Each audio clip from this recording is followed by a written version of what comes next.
Salut à toi, j'espère que tu vas bien. On se retrouve aujourd'hui pour une nouvelle vidéo.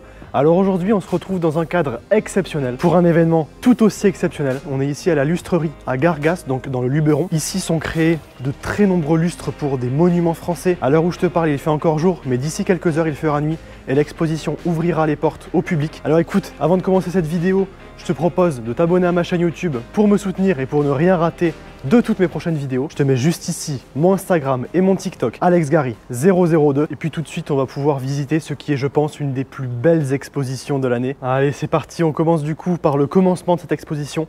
Et déjà, rien que l'accueil en dit long sur la suite de ce magnifique événement. Alors, on se retrouve juste devant moi avec la superbe 992 Sport Classique. Alors, cette 992 Sport Classique, c'est une édition spéciale. En plus, dans cette configuration-là, avec cette teinte grise, ces bandes légèrement plus claires, ainsi que ces inscriptions sur la partie latérale qui rappellent le pack héritage des 991 Speedster. À l'intérieur, tu retrouves un sublime intérieur marron avec au centre ce tissu un petit peu particulier que tu retrouvais beaucoup dans les anciennes 911. Boîte manuelle sur cette voiture-là avec le bois au centre. Donc c'est une voiture en série limitée, extrêmement élégante. Et surtout, la caractéristique principale de la Sport Classique, c'est cette immense queue de canard, ce gros béquet à l'arrière qui lui donne un look que personnellement je trouve tout simplement sublime. Allez, c'est parti, me voilà à l'intérieur. Et quoi de mieux que de commencer par le commencement avec cette superbe 901 juste devant moi. Alors la 901, c'est tout simplement la première 911 apparue en 1963 au salon de Francfort, il me semble. Alors pourquoi celle-ci s'appelle 901? Au départ, en fait, les 911 devaient s'appeler 901. Seulement Peugeot avait déjà réservé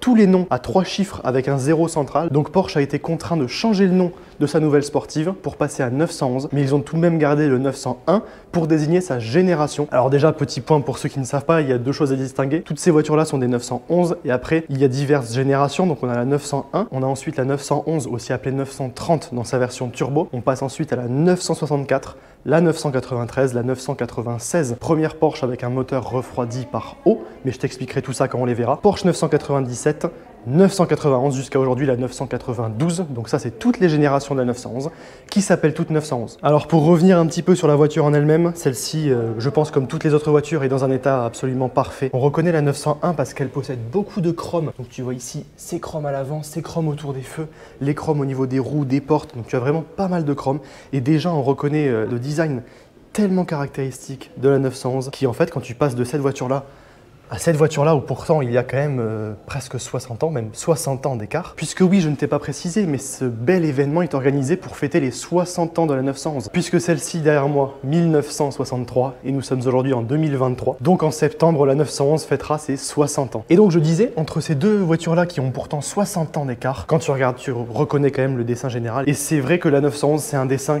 que tout le monde connaît et qui est clairement l'icône des voitures sportives du 20e et du 21e siècle. Donc maintenant, je pense qu'il est l'heure de quitter ce premier hall avec ces deux anciennes 911, le début, on va dire le commencement de l'histoire de cette voiture-là, pour ensuite aller voir ce qu'il s'est passé ensuite. Et crois-moi, il y a de très belles choses. Bon, et bien écoute, on se retrouve pour la suite de l'exposition. Quand je vais te montrer ce qu'il y a devant moi, tu vas un peu comprendre la tête que je fais. Et en plus, la chance qu'on a aujourd'hui de pouvoir profiter de cette exposition seul dans ce lieu absolument magique. J'en dis pas plus, regarde juste ce que j'ai devant moi.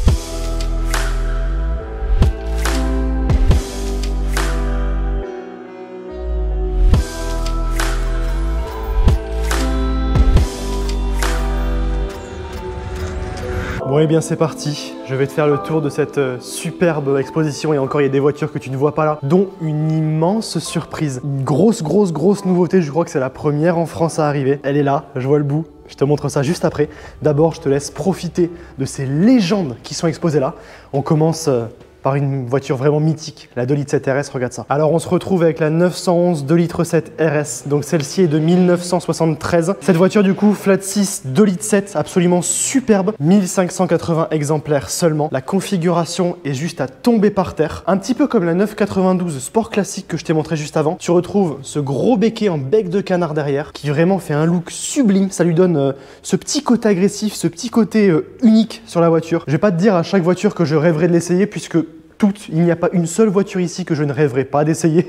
Donc écoute, j'espère avoir l'occasion avec le temps de toutes les présenter, de toutes les essayer. Parce que franchement, ce sont toutes des mythes et des légendes qui ont forgé ce qu'est l'automobile sportive aujourd'hui et ce qu'est Porsche aujourd'hui. Donc voiture mythique cette 2,7 litres RS. On passe ensuite à une génération juste après. Donc ici, tu vas pouvoir voir en plus toutes les générations dont je te parlais. On passe donc ici à la 964 Carrera RS. Donc RS chez Porsche, clairement, c'est synonyme de sport, c'est synonyme de comportement radical et extrême, très sportif. Donc cette voiture-là est de 1992, elle fait 250 chevaux, 2057 exemplaires et seulement 1220 kg. Donc c'est des poids qu'on n'a plus trop l'habitude de voir aujourd'hui. À l'intérieur déjà, tu peux remarquer quelque chose de très caractéristique sur les versions RS des 911. Ce sont des sièges baquets. Alors la Carrera RS, en plus d'être absolument sublime, je pense que c'est une vraie bête une fois sur la route. Toutes les 964 ont un aileron rétractable. C'est-à-dire qu'une fois que tu roules, en fait, cet aileron peut se lever et du coup venir refroidir ton flat 6 en porte-à-faux arrière. Car oui, petite précision que je n'ai pas donné pour ceux qui ne savent pas, toutes les 911 possèdent un moteur en porte-à-faux arrière.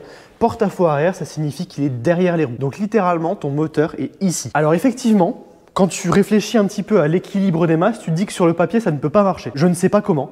C'est une recette magique qui marche depuis 60 ans. Alors c'est vrai que les anciennes ont peut-être un comportement un peu particulier, mais du coup qui fait leur charme. Mais même si sur le papier, ça paraît être un non-sens, les 911 ont eu l'occasion en 60 ans de prouver à maintes reprises, et elles le prouvent encore aujourd'hui, que ce porte-à-faux arrière peut être pertinent, puisque depuis 60 ans, elles enchaînent les victoires en course, que ce soit des courses d'endurance, des courses de rallye, des courses sur piste. Revenons à nos moutons et plutôt à cette Carrera RS. Dur de ne pas s'éparpiller quand on a des autos avec un tel passé et une telle histoire devant nous. Petit détail que j'aime beaucoup, tu as ici l'arrière des sièges, peint également en rouge. Donc voilà, la 964 Carrera RS, une voiture mythique, vraiment très belle. Et on passe maintenant à la génération juste après elle, la Porsche 993 dans une version très spécifique RS Club Sport. Alors la 993, c'est la toute dernière 911 avec un flat 6 refroidi par air. De la 901 en passant par la 911, la 964 et la 993, ces voitures-là ont eu un flat 6 refroidi par air. Donc ça t'apporte une sonorité assez différente. On passera ensuite par un refroidissement par eau sur la génération juste à côté d'elle. Pour parler un petit peu de cette 993 Carrera RS, déjà la configuration orange lui va merveilleusement bien. On se retrouve avec une voiture qui est sortie à 227 exemplaires en 1995. Elle fait 300 chevaux pour 1270 kg. À l'intérieur, par contre, tu vois que c'est encore un autre niveau par rapport à la 964. Donc tu as des sièges baquets, la voiture est intégralement vidée, tu as un arceau. À l'arrière, tu retrouves ce gros aileron qui là pour le coup vient vraiment faire une très grosse différenciation. Un immense aileron fixe avec le badge Carrera RS derrière et ici une entrée d'air très jolie pour pouvoir refroidir le flat 6. Évidemment, il faut en parler également, je te les montrerai un petit peu mieux de nuit, mais toutes ces voitures sont sublimées par de magnifiques lustres au-dessus de nous. Alors vraiment, 993 Carrera RS légende, je n'avais encore jamais vu cette voiture. Elle est tout simplement sublime. En passant par cette transition avec ce très beau lustre ici, on passe à la première Porsche refroidie par eau, la 996, dans sa version ici, GT3 RS. Alors je crois que c'est avec cette génération-là que la GT3 RS apparaît. GT3 RS chez Porsche aujourd'hui, c'est connu pour être une voiture très sportive, très extrême. Ici, on va pouvoir voir les 4 plus récentes générations de 911, de la 996 jusqu'à la 992 dans leur version GT3 RS, donc tu as bien compris ce qui t'attendait à la fin. Commençons ici par cette très belle 996 GT3 RS. Alors celle-ci est de 2004, elle fait 420 chevaux, elle est limitée à 682 exemplaires. Très belle configuration sur celle-ci, blanche, roue bleue, avec tous les écriteaux bleus autour de la voiture. Tout au long de l'histoire des GT3 RS, tu retrouveras ces peintures inscrites au bas des portes. À l'intérieur, tu retrouves une boîte manuelle magnifique, un intérieur Alcantara. Et ici, ces sièges baquets qui semblent tout droit sortis d'une version piste de la 911. Un gros arceau ici, du coup, qui enlève les places arrière. Car oui, en général, sur une 911, tu as des petites places arrière. Mais sur une GT3 RS, évidemment, il n'y en a pas. Ce sublime aileron plat fixe en carbone. L'inscription GT3 RS. Et ici, je crois, non, on ne retrouve pas encore les sorties d'échappement central, donc tu as une sortie de chaque côté. Donc cette 996 GT3 RS, pareil, une voiture très spéciale. La 996 est assez mal aimée par beaucoup pour ses feux qui sont assez particuliers. Certains disent que ça lui donne un avant pas très beau. En tout cas, personnellement, j'aime beaucoup cette voiture que j'avais eu l'occasion de tester dans sa version 4S. Évidemment, je rêverais d'essayer cette magnifique 996 GT3 RS. Encore une transition avec ce très beau lustre pour passer sur une légende un peu plus moderne, la 997 GT3 RS 4 litres. Alors pour les connaisseurs, ces quelques chiffres et ces quelques lettres sonnent comme un mot magique. Il paraît que c'est une voiture absolument dingue à conduire. Donc celle-ci évidemment est équipée d'un flat 6 de 4 litres, contrairement aux autres GT3 RS qui étaient équipés de 3 litres 8 il me semble. Cette voiture est de 2011, elle est limitée à 600 exemplaires. Elle fait 500 chevaux pour 1360 kg. Et alors je ne sais pas ce que tu en penses, mais le design selon moi est juste sublime. J'adore la configuration blanche, les roues blanches avec la bande au centre grise, les petits détails rouges, l'arrière qui s'élargit de plus en plus sur la 97, comme tu le vois. La 96 avait un arrière quand même beaucoup plus plat, tandis que la 97 commence vraiment à s'élargir. Il y a un détail qui la rend également sublime à mes yeux, c'est la dernière GT3 RS possédant une boîte manuelle. Ensuite, à partir de la génération juste après, tu ne retrouveras que la boîte PDK, des sièges baquets qui sont ultra englobant. L'intérieur Alcantara, il n'y a même pas de poignée de porte, ce sont juste des sangles, l'arceau à l'arrière. Ici tu retrouves cet aileron qui est absolument superbe, un petit béquet et inscription RS 4 litres juste en dessous.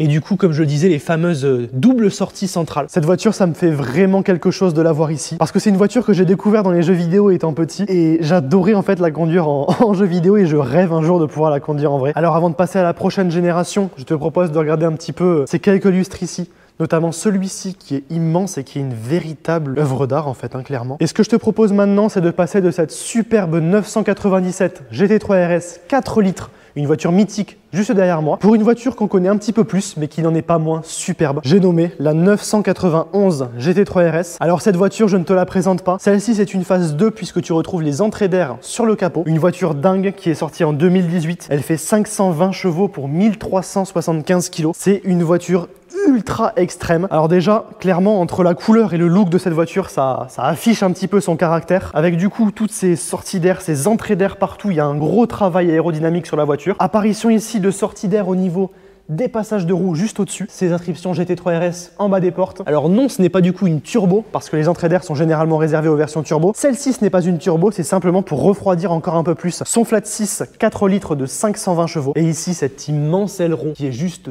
dingue. Regarde la pièce que c'est. Par rapport à la génération qui arrive juste après, celui-ci te paraîtra bien maigrichon. Mais déjà, quand on regarde un petit peu cette voiture, c'est vrai qu'il est massif, il est imposant. À l'intérieur, les sièges baquets de la 918. Si je ne dis pas de bêtises, je crois qu'il pèse 34 kg à 2, ce qui est juste ultra léger, ils sont tout en carbone. L'arceau à l'intérieur Alcantara, et du coup, comme je te le disais, fin de la boîte manuelle, bonjour la boîte PDK. Forcément, par rapport aux autres générations, on perd un petit peu en pureté de conduite, mais par contre, on gagne en performance. Et d'ailleurs, ça se traduit sur les circuits, puisque cette voiture s'impose comme un des meilleurs temps en Nürburgring. Sur la génération 991, évidemment, tu connais aussi la 991 GT2 RS, qui a longtemps été reine du Nürburgring avant de se faire détrôner il y a très peu de temps. Des voitures absolument démentielles. Je n'ai encore jamais eu la chance d'essayer une GT3 RS, mais je rêverais de le faire. Et maintenant, tu t'en doutes, on va passer à la toute nouvelle. Je t'ai parlé de la 992, je t'ai parlé de GT3 RS. Les deux réunis, tu te doutes de ce qui se tient devant mes yeux. La toute nouvelle Porsche 992 GT3 RS. La GT3 RS 991 paraît déjà démentielle. Et en fait, quand elle se retrouve à côté de la 992 GT3 RS, elle paraît presque sage. C'est absolument dingue. Alors attends, faut que je te montre ça. Donc déjà ici, tu retrouves cet immense aileron avec cette prise inversée au-dessus qui donne du coup la possibilité d'avoir un DRS sur cette voiture. Oui, normalement, c'est réservé aux Formule 1. Mais la 992 GT3 RS en a un. Le design est juste ultra agressif. Regarde, tu as des extracteurs d'air ici. L'arrière est complètement creusé. Tu as cette prise d'air ici qui, du coup, est directement liée, je pense, à la 992 Turbo S. Les coques de rétroviseur sont ici en carbone et l'avant est juste dingue dans son travail aéro. Regarde, tu retrouves encore ici ces extractions d'air au-dessus du passage de roue. Mais également là, tu as un travail aérodynamique qui est juste dingue. Au niveau du capot, je n'en parle même pas. Tu avais deux petites entrées d'air au niveau de la 991. Ici, ce ne sont plus des petites entrées d'air, ce sont carrément des grilles qu'il y a directement dans le capot. Capot tout en carbone ici, ultra travaillé dans tous les sens. Elle a un look qui est d'une agressivité folle. Et en fait, l'aileron, j'avais peur en photo qu'il fasse trop. Et en fait, ça va juste avec le design de la voiture à se dire, ok, là, tu as une pistarde, une vraie voiture de course sortie de la piste pour aller sur la route. Tu as même ici, du coup, des petites ailettes pour, je pense, fendre un petit peu mieux le vent et pour améliorer le CX de la voiture. À l'intérieur, toujours les sièges baquets carbone, le pack Vessar sur celle-ci. Évidemment, il faut parler de cet incroyable lustre qui est absolument sublime. On dirait en fait que tous les cristaux chutent comme une fontaine. Quelle belle pièce d'orfèvrerie pour sublimer cette nouvelle 992 GT3 RS. Alors ensuite, avant de passer à une salle un petit peu spéciale, je voudrais te montrer deux voitures qui sont au fond de celle-ci. Alors on commence ici par une Roof CTR1 Yellowbird. Alors Roof, c'est un des nombreux préparateurs sur les Porsche. En tout cas, le surnom Yellowbird est extrêmement connu. Elle a été surnommée comme ça à cause de sa couleur qui lui va vraiment très bien. Alors elle est de 1987, elle fait 463 chevaux et attention, tiens-toi bien, il n'y a que 29 exemplaires au monde et la voiture est capable d'atteindre les 345 km/h. Elle est équipée d'un flat 6 3 litres 4 biturbo de 463 chevaux il me semble. Donc comme tu le vois, il y a quelques petits éléments qui ont été modifiés, notamment les rétroviseurs pour améliorer la vitesse maximale ont été complètement intégrés à la carrosserie. Si je ne dis pas de bêtises, c'est sur base de 964 cette voiture-là. 964 turbo plus précisément je pense. Évidemment ici très gros aileron qui est assez caractéristique des versions turbo. Et ici une voiture, du coup la première fois que j'en vois une et je suis vraiment content de de l'avoir enfin sous les yeux. Je te présente la Porsche 959. Alors la Porsche 959 est sortie en 1987. Il n'y a que 337 exemplaires. Elle fait 450 chevaux. Et peut-être que tu as déjà vu la 959 Dakar. Donc oui, ils ont fait courir une de ces voitures au Dakar. Tu reconnais cette voiture avec un design assez particulier par en fait toutes ces courbes que tu retrouves. Et ici, cette entrée d'air, ça lui va vraiment très bien. Elle a un arrière un petit peu long tail, on pourrait l'appeler comme ça, qui paraît beaucoup plus long qu'une 911 classique et qui se termine du coup par ce superbe aileron. Alors un aileron assez particulier qui est directement intégré à la carrosserie et qui lui fait un arrière absolument démentiel. Je sais pas ce que t'en penses, mais je trouve que c'est vraiment la classe une 959. Donc je suis vraiment très heureux d'avoir pu voir cette voiture. Et encore, la visite n'est pas finie, je te montre ce qui se cache ensuite. Alors, est-ce que si je te dis Speedster, ça te parle? Car maintenant on se retrouve dans la salle dédiée au 911 Speedster. Regarde ça. Alors on entre ici avec cette superbe 991 Speedster dans cette configuration, je crois que c'est un rouge carmin. Donc la 991 Speedster sortie en 2019, 510 chevaux, 1948 exemplaires. Alors la Speedster, c'est en fait une 911 avec un pare-brise court. Ici, un double bosselage. Donc c'est globalement ce que tu vas vraiment reconnaître au niveau du design. Et également, tu retrouves même sur ces versions 991 une boîte manuelle. Alors sur la Speedster, tu retrouves le flat 6, le même que sur la GT3 RS, juste là-bas que je t'ai montré un petit peu avant, la 991. Je sais pas ce que t'en penses, hein, mais personnellement, je la trouve absolument magnifique. Et puis la boîte manuelle, qu'est-ce que c'est joli. L'intérieur très minimaliste avec les sièges baquets carbone, mais tout de même très élégant et évidemment moins dans le sport que sur une GT3 RS. Alors ici, on se retrouve avec deux autres Speedster, pardon, je dirais même trois autres Speedster. On passe ici du coup à la génération 997. En revanche, je découvre à l'instant qu'il y avait une boîte PDK sur cette voiture. Pareil, très belle configuration bleue cette fois-ci sur celle-là. Donc évidemment, comme je te l'ai dit, tu retrouves le double bosselage ici. Tu retrouves le pare-brise court. Intérieur un petit peu plus cossu, c'est vrai que sur la 991 Speedster, les sièges ont l'air beaucoup plus confortables. Et quand même un design, il faut l'avouer, qui est très joli. Et alors là, on se retrouve avec deux autres Speedster, je pense deux 964. On commence ici par la rouge, très belle également. Donc là, le pare-brise court est vraiment flagrant sur celle-ci. Alors celle-ci, ce qui la rend un peu spéciale et qui la rend encore plus rare par rapport à l'autre 964 à côté, c'est que celle-ci, c'est une caisse étroite, donc seulement 161 exemplaires. Quand celle-ci, il en est sorti un petit peu plus de 900, 931 je crois. Mais en tout cas, très belle configuration bleue, 250 chevaux de 1993, celle-ci. Siège baquet à l'intérieur, donc vraiment la grande classe. Toujours le pare-brise court, le double bosselage, ça c'est vraiment très représentatif du Speedster. Dis-moi quelle génération tu préfères parmi toutes celles-là. Personnellement, j'avoue que je les aime toutes, mais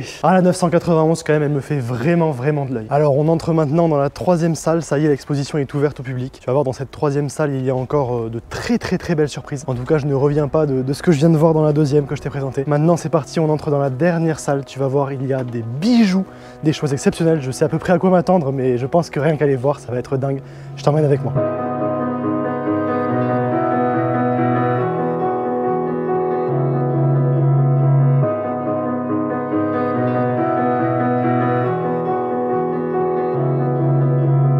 Allez, c'est parti pour cette troisième et dernière salle. Donc ici, on commence avec une Targa, une 912 Targa de 1967, qui est vraiment très jolie. Alors la Targa, en fait, a été créée pour contrer les normes américaines. Aux États-Unis, les cabriolets étaient interdits pour la sécurité au cas où la voiture se retournerait lors d'un accident. Donc pour contrer ça et pour avoir quand même le côté cheveux au vent, Porsche a créé, comme d'autres marques, le Targa. Donc cette espèce d'arceau qui passe au-dessus et qui donne du coup un look assez singulier et que je trouve assez sympathique. Jusqu'ici, à la 992 Targa, la dernière génération qui existe en Targa, qui est vraiment superbe dans cette version rouge, donc un rouge un peu foncé, un peu limite pourpre, avec l'intérieur crème. La configuration lui va juste tellement bien. L'arceau ici est fait en aluminium, c'est super joli. Les inscriptions, que ce soit la Targa ou alors l'inscription 911 en doré. En revanche, je viens de voir quelque chose de très rare. Une boîte manuelle, donc c'est la première fois que je vois une 992 Targa boîte manuelle. Elle est juste sublime dans cette configuration là. Et là devant moi s'étend quelque chose d'assez beau. Je crois qu'on va avoir de belles surprises. Alors à côté de cet atelier, en fait, pour créer des lustres, on retrouve deux 911. Alors oui, deux 911 siglés police, car oui, dans certains pays nordiques, la police possède des 911. Effectivement, dans d'autres pays c'est normal, en France un petit peu moins, mais c'est vraiment cool quand même de voir la police avec des 911, c'est juste exceptionnel. Alors ici on se retrouve avec une 911 R prototype de 1967. Il n'existe que 19 exemplaires de cette voiture, donc la première 911R je pense. J'espère d'ailleurs que le son restera bon dans cette partie-là, évidemment, comme ça a été ouvert au public, je parle moins fort pour ne pas déranger les gens qui visitent. En tout cas, très belle voiture ici, encore une fois, 19 exemplaires. Est-ce que tu te rends compte de la rareté de cette voiture? Et regarde ce que j'ai sous les yeux. c'est assez exceptionnel. Bon allez, c'est parti, on fait le tour ensemble. Alors ici, on se retrouve avec cette 912, donc une 912 de litre 5 ST, 240 chevaux, 24 exemplaires. Le design des anciennes 911 comme ça, je les trouve sublimes avec ces grosses hanches qu'elles ont à l'arrière. Un look superbe sur ces voitures et c'est vrai que c'est assez dingue à chaque fois de voir sur les petites plaques au sol le nombre d'exemplaires. 19 ici, 24 là. Alors ensuite, on se retrouve avec une autre 911, celle-ci une 964. Encore une fois, ce lustre juste au-dessus qui vient la sublimer. Alors celle-ci, c'est une 911 SC RS, donc de 1984. 255 chevaux, 20 exemplaires seulement, 1057 kg. Comme tu vois, la voiture est vide. Le design avec les sponsors comme ça est vraiment très joli. Mais je suis obligé de passer ensuite à une légende devant moi la première fois que j'en vois une Porsche GT1.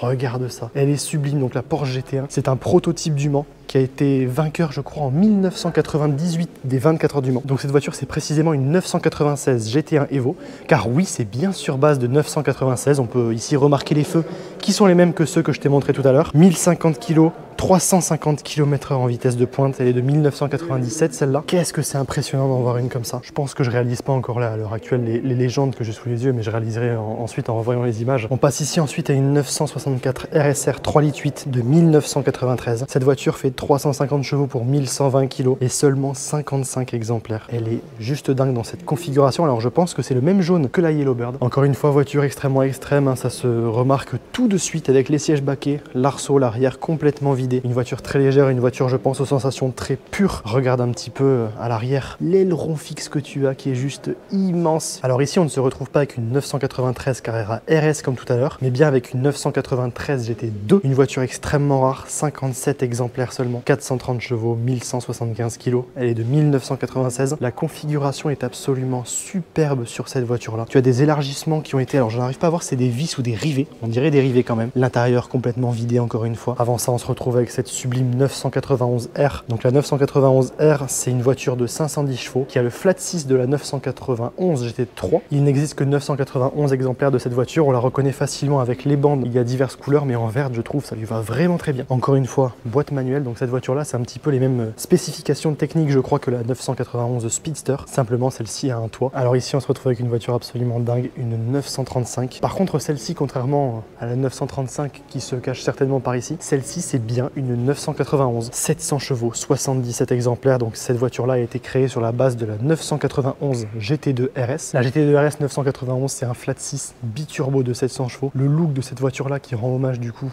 à la 935 originelle, est juste dingue, avec cette espèce de long tail que tu retrouves derrière, l'arrière qui n'en finit pas. Et regarde juste l'échappement, c'est totalement dingue. Ici, on se retrouve avec une 911 RSR 3 litres de 1974, 55 exemplaires seulement, 900 kg. Alors ça, je pense que c'est les voitures qu'on voit briller au Tour Auto chaque année. Encore une fois, le design de ces voitures-là, c'est assez dingue. Les extracteurs d'air ici sur le côté. Par contre, les roues, c'est vrai que par rapport à une moderne, sont quand même très petites. Alors ici, du coup, après la 935 de 2019, on se retrouve avec la 935 originelle à laquelle celle-ci rend hommage du coup. 1976, celle-là, 590 chevaux, 890 kg. Incroyablement dingue cette voiture-là, le design, regarde ça. Clairement, on reconnaît à peine la 911, il y a des élargissements de partout. Ici, des prises d'air, ici, cet immense aileron fixe. Donc une vraie voiture de course, encore une fois. Elle est absolument incroyable. Par contre, c'est vrai que c'est assez amusant. On arrive à distinguer, je sais pas si tu arriveras à voir, l'arrière de la 911 quand même, qui est juste camouflé par un carrossage. Alors ici, on se retrouve avec une 934 de 1976, 580 chevaux, 32 exemplaires seulement. La couleur Martini est quand même celle qui va le mieux au Porsche. Mais sur celle-ci, en tout cas,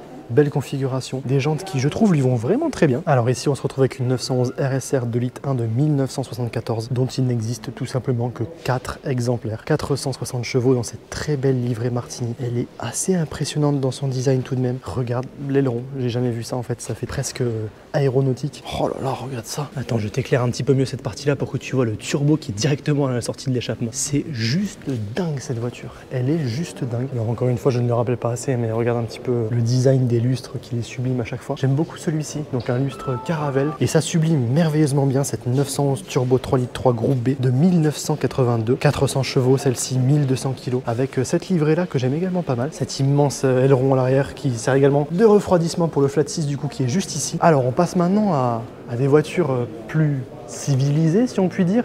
Quoique, on passe ici à toutes les générations de 911 turbo devant moi. Et je crois qu'il y a des modèles juste incroyables. Je vais te montrer ça. Alors, ce que je te propose, c'est qu'on aille de la plus récente jusqu'à la plus ancienne. Et je pense, pour la plupart des gens, de la plus connue jusqu'à la moins connue. On commence donc par cette très belle 992 Turbo S. Belle configuration, je crois que c'est un rouge sur celle-ci. Honnêtement, une voiture extrêmement élégante, mais extrêmement performante également. 650 chevaux, malgré le fait qu'elle ait un look assez sage, malgré la grosse prise d'air sur le côté qui la rend reconnaissable. Cette voiture est juste un dragster. On passe ensuite à cette incroyable 911 Turbo S Exclusive Car dans une version cabriolet. Alors tu reconnais l'édition exclusive avec cette peinture un petit peu dorée, un petit peu ocre presque. Celle-ci est équipée de jantes carbone comme tu peux le voir. Absolument dingue, je ne savais même pas qu'il y avait ça sur les 911 Exclusive Car. 607 chevaux sur celle-là, 200 exemplaires seulement. Elle est absolument superbe et c'est la première fois que j'en vois une. Alors on saute ici une génération et on passe directement à la 996 Turbo. Donc celle-ci 996 Turbo S, 450 chevaux, 600 exemplaires seulement. Elle est de 2002. Donc cette configuration rouge, ça lui va vraiment très bien. Boîte manuelle, ça c'est vraiment très cool. On passe maintenant à la 993 Turbo S, 993 Turbo S, 1998, 450 chevaux pour 345 exemplaires seulement. La configuration est superbe dans ce bleu, les étriers jaunes et l'intérieur un petit peu marron. C'est vraiment très joli.